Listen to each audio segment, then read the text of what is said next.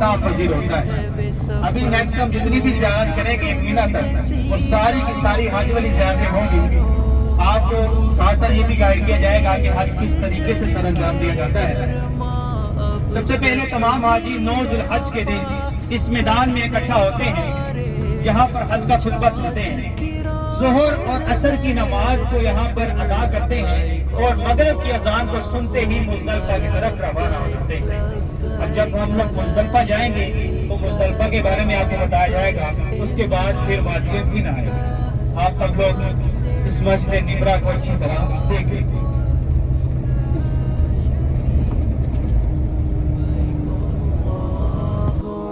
لبيك لبيك لا شريك لك لبيك إن الحمد والنعمة لك والملك لا شریک لک. روزے کی سبزگی کا منظر، وہ مسجد نبوی کی شوکت، کچھ حسرتیں تھیں پوری کرنے. حجاج کرام ہے محو سفر، کعبہ کو نظر میں بسانا ہے، حجر اسود کو چومنا ہے. یہ آرزو دل ہی دل میں لیے حجاج کرام ہے محو سفر. لبیک اللہم لبیک لبیک لا شریک لک لبیک ان الحمد والنعمة لك والملك لا شريك لك. لبيك اللهم لبيك لبيك لا شريك لك لبيك إن الحمد والنعمة لك والملك لا شریک لک. پھر شکر کے اشک بہاتے ہوئے عرفات کے میدان جاتے ہوئے، اذکار لبوں پہ سجاتے ہوئے حجاج کرام ہے. ہارون رشید ان کی زوجہ حج کرنے کے لیے آتی ہے تو کیا دیکھتی ہے کہ لاکھوں حاجی مرے پڑے. وہ کسی سے پوچھتی ہے کہ یہ لوگ تو اللہ کی عبادت کے لیے آئے تھے، حج کرنے کے لیے آئے تھے، اللہ نے بھی موت کو دے دی. اس کو لوگوں نے بتایا کہ پانی کی پیاس کی وجہ سے اس نے اللہ سے دعا کی کہ اللہ میں ایران سے مکے تک حاجیوں کے پانی پینے کے لیے نہر تعمیر کرنا چاہتی ہوں، میری مدد کرو. اللہ نے اس کی دعا کو قبول کیا اور اس نے کچھ ہی سالوں میں یہ نہر تعمیر کی. نہر تعمیر ہونے کے بعد جب اگلے سال وہ حج پر آتی ہے تو کیا دیکھتی ہے کہ تمام حاجی اسی کی بنائی ہوئی نہر سے پانی پیتے ہیں. اس نے دوسری نہر سے پانی پیا اور اللہ کا شکر ادا کیا اور واپس عراق کے لیے جاتی ہے. عراق ایک مشہور دریا ہے دریائے دجلہ، اس کے کنارے بیٹھی ہوتی ہے. اس کی خدام جو کام کرنے والی ہوتی ہے وہ ایک پیپر لے کے آتی ہے کہ زبیدہ اس نہر کے اوپر انہوں نے جتنے بھی اخراجات دیے ہیں وہ سارا کا سارا حساب کتاب اس کے اوپر لکھا ہوا ہے، اسے ذرا پڑھ لو اور چیک کر لو. وہ پیپر کو اس سے پکڑتی ہے اور سیدھا دریائے دجلہ میں پھینک دیتی ہے اور کہتی ہے کہ اس ذات سے کیا حساب کتاب کرنا جس نے مجھے بے حساب کیا. اس نہر کے اوپر میں نے جتنے بھی اخراجات دیے، نہ تو میں نے اپنے ماں باپ کے لیے اور نہ ہی میں نے اپنے سسرال سے لیے، یہ سارے کے سارے میں نے اپنی ذاتی اختیار سے ادا کیے. ہم سب لوگ کہتے ہیں کہ عورت کیا کر سکتی ہے. ایک اکیلی عورت نے آج سے 1250 سال پہلے نہر زبیدہ بنائی اور تاریخ میں اپنا نام پیدا کیا. آج کی زیارت میں اس کا نام شامل ہے، قیامت تک جب تک یہ زیارتیں ہوتی رہیں گی اس کا نام اس میں شامل ہوگا. ایسے بعد کچھ دیر میں ہم لوگ نہر زبیدہ کی زیارت کریں گے. محرم یوم عاشور یہاں پر 10 محرم ہے، پاکستان میں 9 محرم ہے. وہ دن کہ جس دن حضرت امام حسین علیہ السلام کو شہید کیا گیا تھا، یعنی کہ یہ قربانی والا دن ہے کہ آج کے دن 10 محرم وہ دن ہے جس دن نماز رسول کو شہید کیا گیا. ہماری قیامت کا دن بھی 10 محرم ہے. ایسا بات یہ دن ہمارے لیے یہاں پر شیعہ سننے کی بات نہیں ہے. یہاں پر ہمارے نبی کی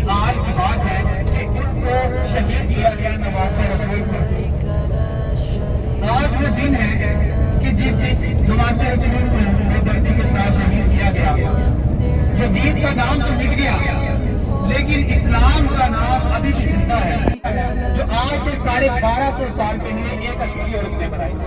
کہاں پر عراق ہے اور کہاں پر مکہ ہے، اتنی دور سے اس نہر کو یہاں تک لایا گیا اس کے لیے کہ حاجیوں کے پانی پرووائڈ کرے۔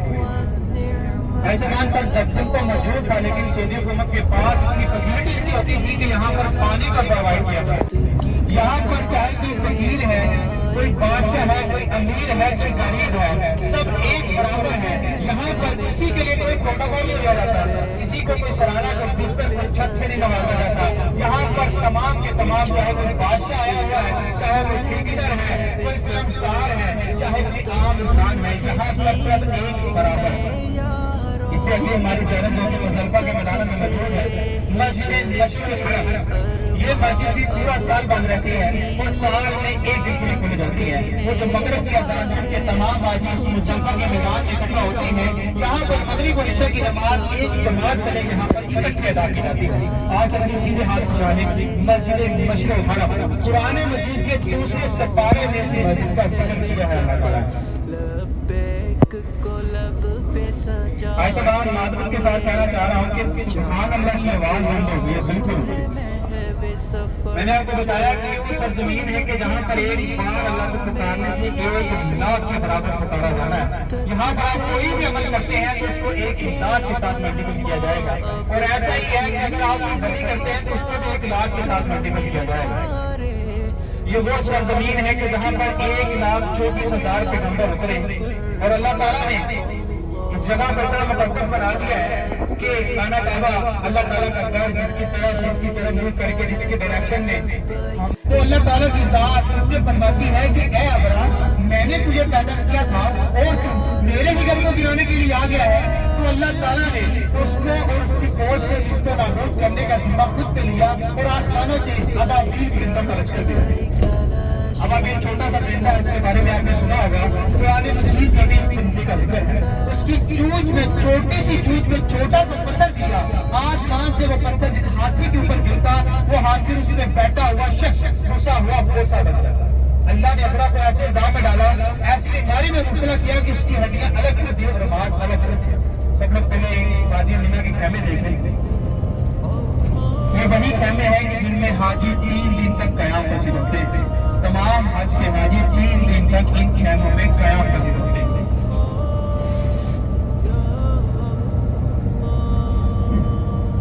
اللہ تعالیٰ نے اپنا کو ایسے الزام میں ڈالا کہ اس کی ہڈیاں الگ کر دی اور ماس الگ کر دیا، اور اللہ تعالیٰ نے فرمایا کہ اے حاجیوں، جب بھی یہاں سے گزرو تو تیزی سے گزرو اور استغفار کرتے ہوئے گزرو۔ میں آپ سب کو دکھاؤں گا کہ یہ بات کی محسن ہے، آپ سب نے اس وقت اونچی آواز میں استغفار کرنا۔ ابھی آپ کے سیدھے ہاتھ میں جانے وادی مینا کا پنگر ٹرین کا اسٹیشن آئے گا، یہاں سے ٹرین کا اسٹارٹ ہوتا ہے اور یہ ٹرین یہاں سے ایسے کہ مزدلفہ اور میدان عرفات تک جاتی ہے۔ یہ وادی مینا کا پہلا اسٹیشن ہے۔ یہ ٹرین وہ ٹرین ہے جو حج کے موقع پر تمام حاجیوں کے لیے فری آف کاسٹ سروس دی جاتی ہے۔ وہ حاجی جو حج کا پیکیج روڈ کے ذریعے آتے ہیں، ان کے لیے یہ فری سروس ہوتی ہے، وہ اس میں سفر کر سکتے ہیں۔ اس کے اختتام ہوتے ہی آج ہم نے اپنے سیدھے ہاتھ میں جانے متوجہ رہنا ہے۔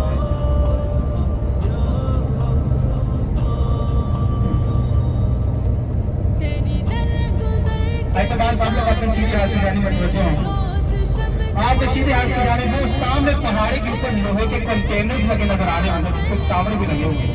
یہ بات کا منظر ہے، سب لوگ پڑھے استغفر اللہ، استغفر اللہ، استغفر اللہ، استغفر اللہ۔ آج بھی 24 گھنٹے یہاں پر اللہ کا عذاب نازل ہوتا ہے، اور اللہ تعالیٰ کا یہی فرمان ہے کہ اے حاجیوں، جب بھی یہاں سے گزرو تو تیزی سے گزر جاؤ اور استغفار کرتے ہوئے۔ یہ حصہ وادی مینا سے باہر ہے، جتنا بھی وادی مینا سرکار حصہ ہے۔ ابھی جو ہماری اس سے اگلی زیارت ہے وہ ہے قربانی والا پہاڑ، جسے مقام اسماعیل کہا جاتا ہے۔ وہ پہاڑی کے جہاں پر حضرت اسماعیل علیہ السلام کو قربانی کے لیے لایا گیا۔ ایسے بات ابھی آپ سب کے الٹے ہاتھ کی جانب یہ زیارت آئے گی۔